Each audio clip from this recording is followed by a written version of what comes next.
Hay hombres que huyen de algo y hay hombres que simplemente dejan de moverse. Walter Briggs era del segundo tipo. En 1874, cuando el territorio de Arizona todavía olía a pólvora y a promesas rotas, Walter compró 350 acres en el corazón del desierto, a 4 días de caballo del pueblo más cercano, y desapareció del mundo sin despedirse de nadie. No era tierra bonita, era dura, color de adobe viejo, cortada por barrancos que parecían heridas que nunca habían terminado de cerrarse. Pero en el fondo de un cañón angosto, entre 2 piedras enormes color sangre, brotaba un manantial de agua limpia y fría que no paraba nunca, ni en agosto ni en enero. Fue por ese manantial que Walter hizo la elección. En el desierto el agua no es un recurso, es la razón de todo lo demás. Construyó la casa solo. Le tomó 7 meses, paredes de adobe, ventanas pequeñas para guardar el fresco, techo bajo y pesado que aguantaba el viento del norte. Plantó 3 manzanos que había traído enraizados en trapos húmedos desde Ohio, envueltos con el cuidado de quien lleva algo frágil por un camino largo. Levantó un corral para 8 cabezas de ganado y un gallinero que tardó 1 año y medio en tener gallinas, porque Walter siempre se olvidaba de comprarlas cuando bajaba al pueblo. Tenía 45 años. Era un hombre grande, de manos que parecían hechas para durar más que el resto del cuerpo, con el cabello entrecano y los ojos de un color gris claro que cambiaba con la luz, como el cielo antes de una tormenta que todavía no decide si va a llover. La gente que lo conocía decía que era tranquilo. Walter sabía que no era tranquilidad, era que había aprendido, de la peor manera posible, que muy pocas cosas merecen la urgencia que los hombres les ponen. Había perdido a su hermano en la guerra, no en batalla, sino de fiebre, en un campamento de Tennessee sin que Walter pudiera llegar a tiempo. Se llamaba Elliot. Tenía 23 años y una forma de reírse que hacía reír a los demás sin que supieran por qué. Walter había cargado esa pérdida durante 10 años como se carga una piedra adentro del pecho, y con el tiempo había aprendido a no notar el peso, o eso se decía a sí mismo. La soledad de la hacienda era, por lo tanto, intencional. Sus vecinos más cercanos vivían a 50 millas. Una familia de mormones llamada Prescott, que intentó 3 veces establecer contacto y las 3 veces recibió apenas lo mínimo en respuesta. Walter no era descortés, simplemente no tenía mucho que decir. Había un ciclo en la hacienda que llenaba todos los espacios: levantarse antes del sol, cuidar los animales, trabajar la tierra, reparar lo que se rompía, comer en silencio, dormir y volver a empezar. Durante 2 años, ese ciclo fue suficiente. En el tercer año aparecieron las huellas. Eran huellas de mocasín, de suela lisa, y aparecían siempre alrededor del manantial. La primera vez que las vio, Walter se quedó parado largo rato mirándolas. Después entró a la casa, cargó el rifle y lo tuvo cerca al dormir durante 3 noches. Pero no había nada, solo el silencio inmenso del desierto y las estrellas absurdamente brillantes sobre la meseta. Las huellas siguieron apareciendo, siempre cerca del agua, nunca acercándose a la casa. Después de una semana, Walter dejó de cargar el rifle para dormir. Después de un mes, dejó de contar las huellas. El manantial pertenecía a la tierra, y la tierra no era realmente suya, en el sentido más honesto de la palabra. Era de la tierra, y quien estuviera usando el agua había entendido aparentemente lo mismo. La vio por primera vez una mañana de noviembre. Walter salía del establo con un balde de leche cuando notó el movimiento cerca de las piedras del manantial. Se detuvo, se quedó completamente inmóvil, como hace un hombre que creció cazando y sabe que el movimiento espanta. Era una mujer joven, de rasgos chiricahua, arrodillada en la orilla llenando un recipiente de cuero. Había notado su presencia en el mismo momento en que él había notado la de ella, y ahora los dos estaban inmóviles, mirándose a través de 60 metros de tierra roja y silencio. Walter notó 3 cosas al mismo tiempo. Primera, no tenía miedo. Los ojos eran oscuros y completamente directos, del tipo que mira hacia adentro con la misma facilidad con que mira una piedra o un pájaro. Era la ausencia de miedo más completa que había visto en ninguna persona, hombre o mujer. Segunda, estaba herida. El antebrazo derecho tenía un vendaje improvisado de tiras de tela, y la forma en que distribuía el peso al arrodillarse indicaba que algo en la rodilla izquierda no funcionaba bien.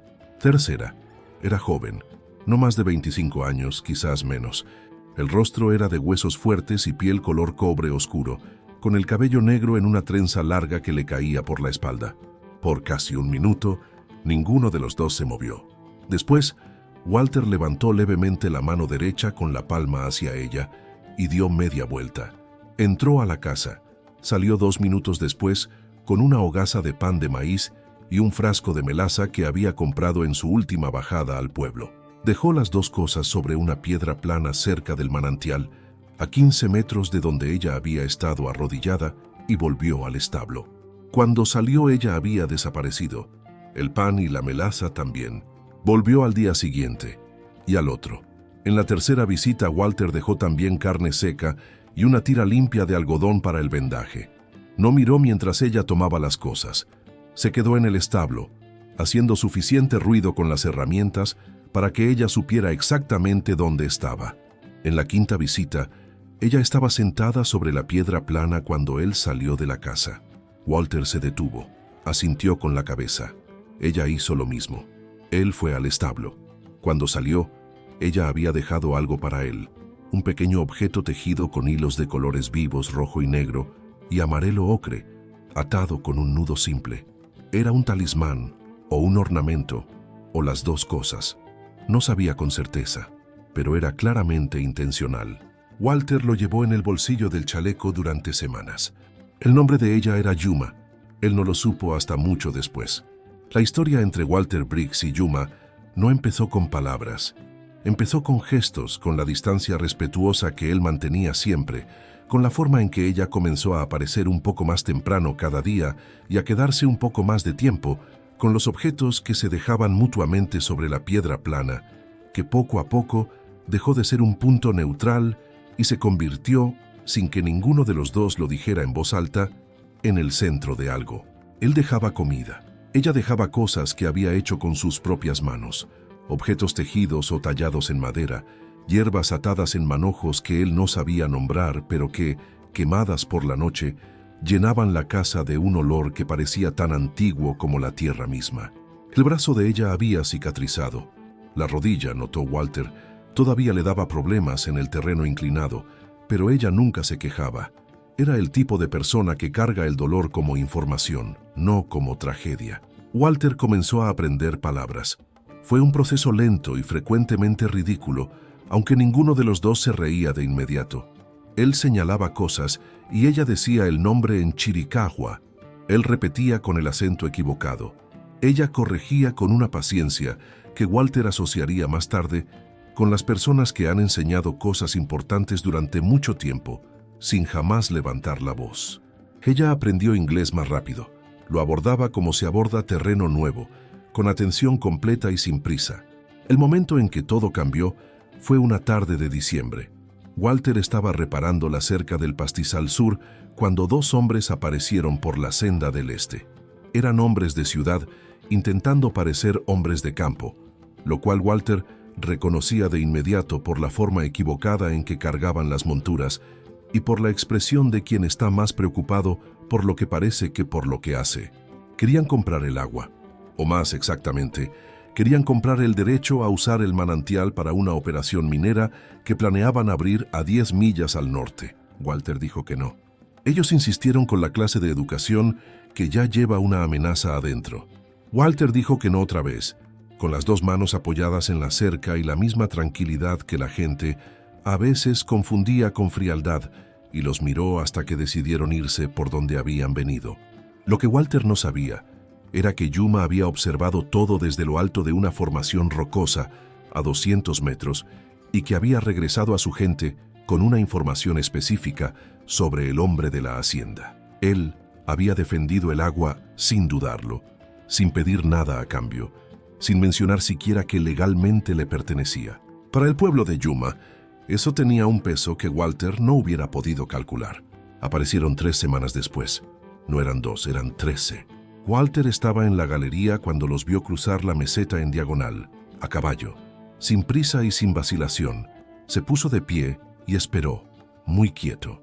El hombre que cabalgaba al frente tenía la edad de Walter, pero parecía mayor de la forma en que el desierto envejece las cosas, intensificando, no deteriorando. Era de hombros cuadrados, con una cicatriz que empezaba en la sien derecha y desaparecía detrás de la oreja. Sus ojos examinaban todo con la velocidad de quien nunca ha apagado del todo el instinto. Se llamaba Nathan. Era el hermano mayor de Yuma.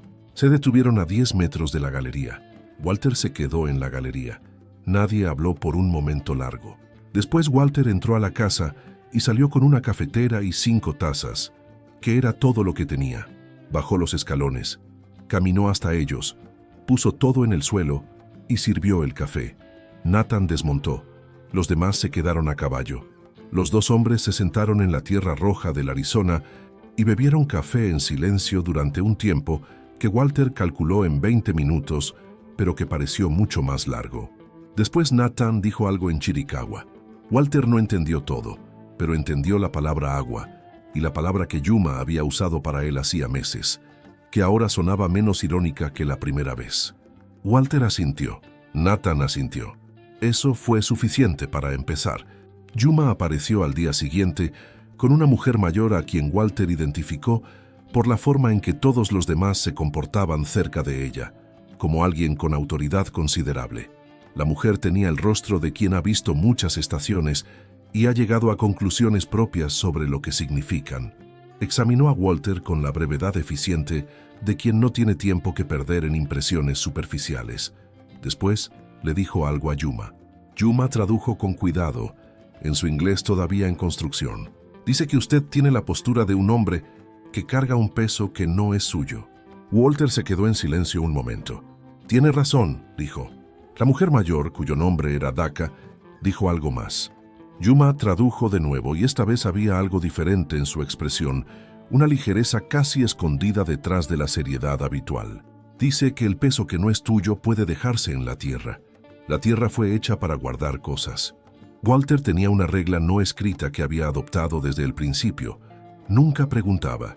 No preguntaba de dónde venían, no preguntaba para dónde iban, no preguntaba sobre el conflicto que había dejado marcas en los brazos de Yuma, ni sobre la tensión específica que percibía en los hombros de Nathan cuando el tema de las tierras al norte se mencionaba de pasada. Había historias en esa familia que eran de ellos, y Walter había aprendido que el respeto más profundo por una historia es dejar que la cuente quien la vivió, en el tiempo que necesite. A cambio, ellos no preguntaban sobre Elliot. Nadie había mencionado a Elliot, pero Daka había mirado la casa de Walter con la mirada de quien lee un paisaje y reconoce algo de inmediato. La casa de un hombre que se había preparado para no estar solo y que había terminado solo de todas formas. Había una silla extra en la mesa, había un segundo gancho cerca de la puerta para sombrero o abrigo.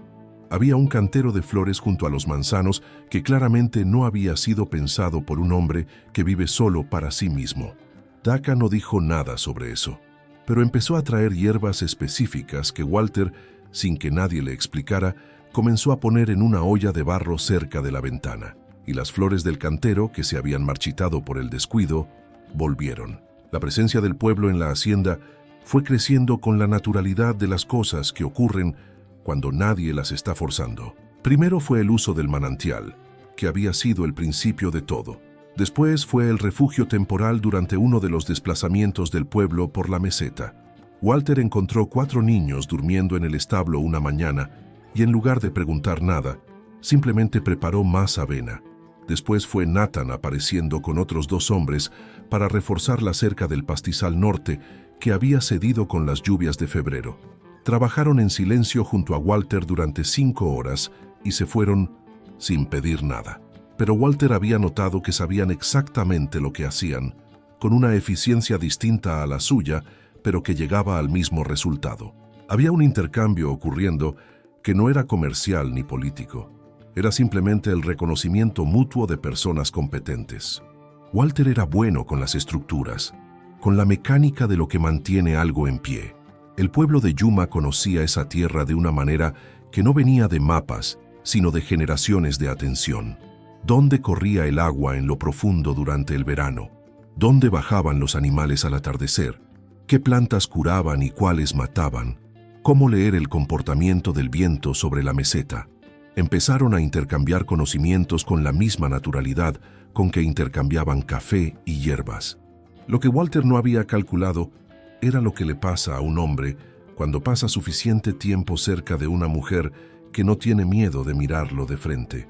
Yuma no era como ninguna persona que él hubiera conocido, no únicamente porque fuera Chiricahua, aunque eso era parte de ello, era por una calidad específica suya. Habitaba el presente con una completud que Walter había perdido en algún punto entre Ohio y el Arizona. Cuando estaba reparando algo, estaba reparando eso completamente. Cuando escuchaba, escuchaba completamente. Cuando reía, reía con el cuerpo entero. Eso último lo tomó por sorpresa. No la había visto reír en meses, y cuando ocurrió fue por algo completamente inesperado. Walter había intentado decir una frase en Chiricahua y había mezclado las palabras de una forma que, al parecer, significaba que estaba intentando venderle su mula a una nube. La risa de ella fue tan súbita y tan completa que él se quedó parado, sosteniendo la frase equivocada en el aire, y sintió algo moverse adentro del pecho. Era el peso que siempre decía que no notaba. Se movió apenas, como una piedra que después de años inmóvil es desplazada una pulgada. No desapareció, pero se movió. La conversación que cambió todo ocurrió una tarde de abril, sentados en la galería viendo bajar el sol sobre el cañón.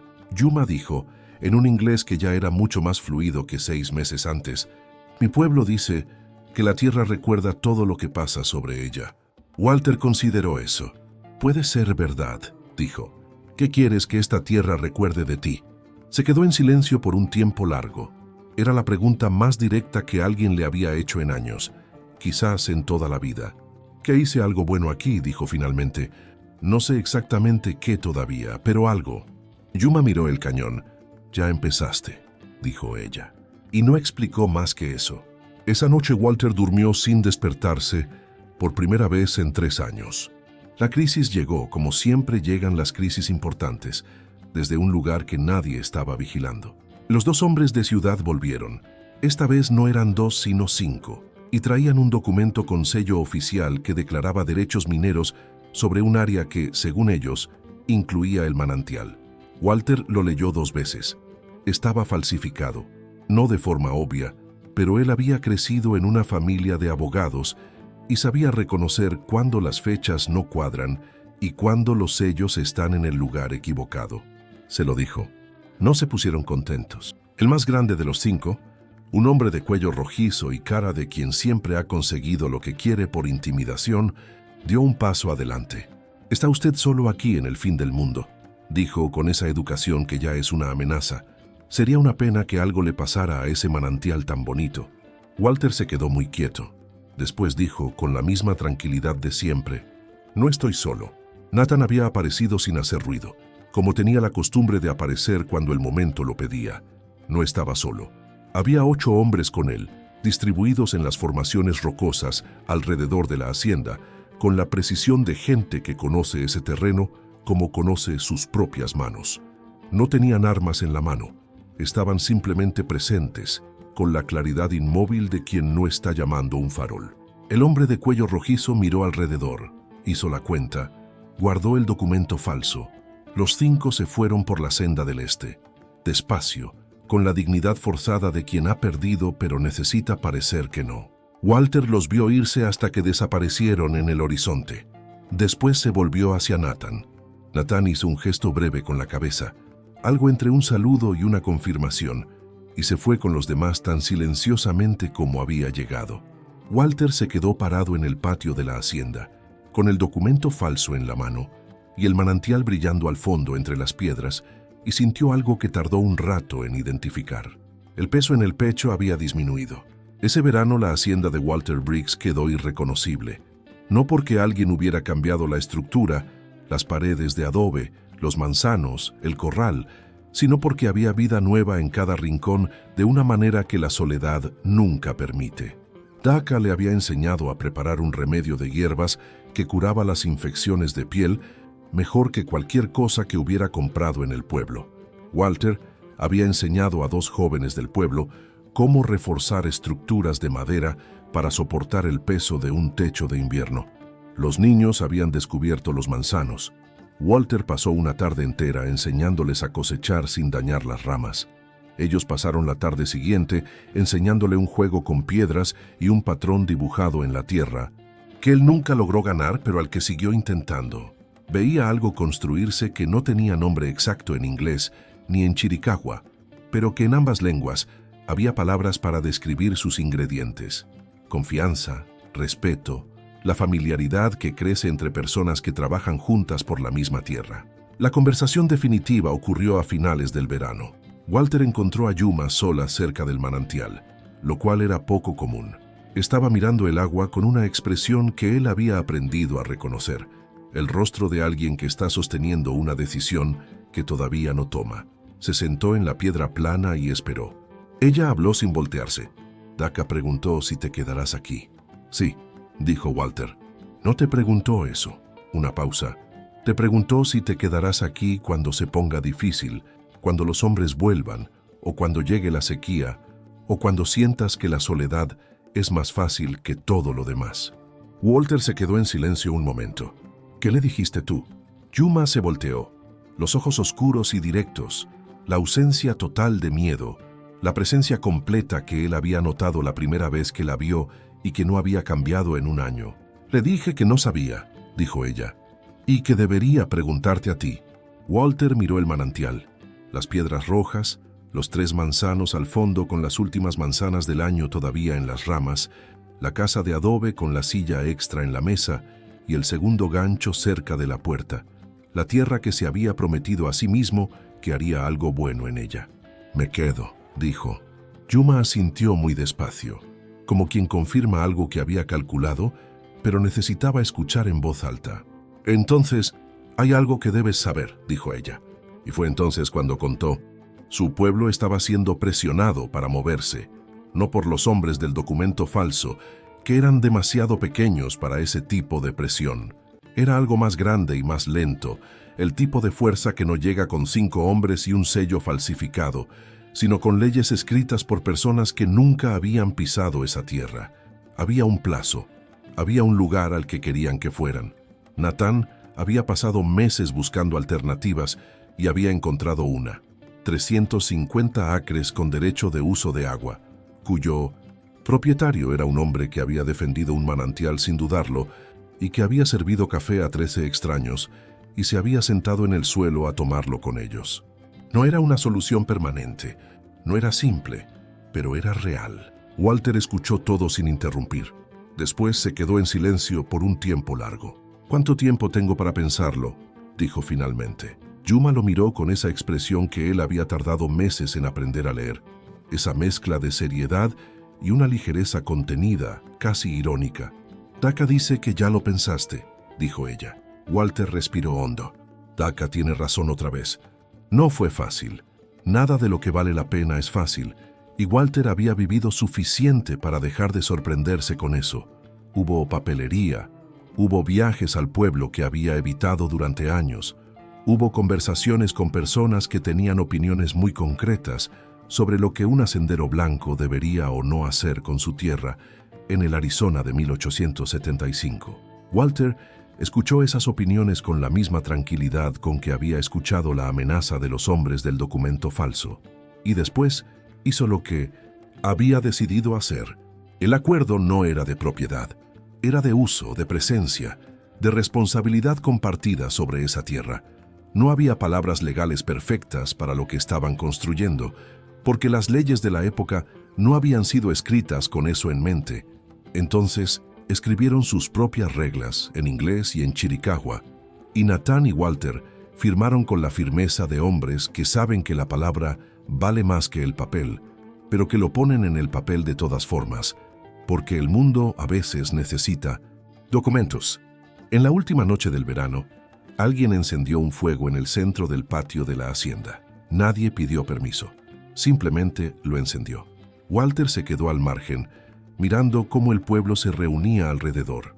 Había niños, y había los jóvenes que él había enseñado a reforzar techos, y había las mujeres que intercambiaban recetas con él en la mezcla de 2 lenguas que se había convertido en el idioma particular de esa hacienda. Nathan se acercó y se quedó a su lado mirando el fuego. «No tienes que quedarte afuera», dijo Nathan en un inglés que había mejorado con la misma rapidez que el de Yuma. «No quiero entrometerme», dijo Walter. Nathan giró la cabeza y lo miró con la expresión de quien acaba de escuchar algo que no tiene ningún sentido. «Eres familia», dijo Nathan y volvió a mirar el fuego, como si eso cerrara completamente el asunto. Walter se quedó parado un momento. Después fue hacia el fuego. Yuma estaba sentada en una piedra cerca de las llamas. Cuando Walter llegó, Daka dijo algo en Chiricahua que hizo cambiar la expresión de Yuma de una manera que él estaba aprendiendo a reconocer. «¿Qué dijo?», preguntó Walter. Yuma miró el fuego. «Dijo que la tierra ya guardó el peso que trajiste y que ahora puedes plantar algo en su lugar». Walter se quedó callado. Después miró los 3 manzanos, invisibles en la oscuridad pero presentes. 3 árboles que había cargado desde Ohio enraizados en trapos húmedos, sin estar seguro de que sobrevivirían, pero habían sobrevivido, y el año siguiente habían dado más manzanas de las que él podía comer solo. Miró a Yuma. Ella lo estaba mirando a él. No había nada urgente en el momento. No había nada que necesitara decirse ahora mismo, ni decidirse esta noche, ni explicarse en 2 lenguas que todavía estaban aprendiéndose mutuamente. Solo había el fuego, y la familia que había llegado sin pedir permiso, y los 350 acres de tierra roja en el Arizona, que guardaban ahora una historia distinta del silencio que Walter había encontrado cuando llegó. Y había el segundo gancho cerca de la puerta, que seguía esperando. Walter Briggs vivió en esa hacienda el resto de su vida. Los 3 manzanos se convirtieron en 12. El manantial nunca se secó. Nathan fue el padrino no oficial del primer hijo de Walter y Yuma, un niño que hablaba inglés y Chiricahua, con la misma fluidez, y que años más tarde diría que había crecido en el único lugar del Arizona donde 2 mundos habían dejado de fingir que eran enemigos, y simplemente habían empezado a trabajar juntos. Daka vivió hasta los 94 años, y nunca dejó de tener razón en nada.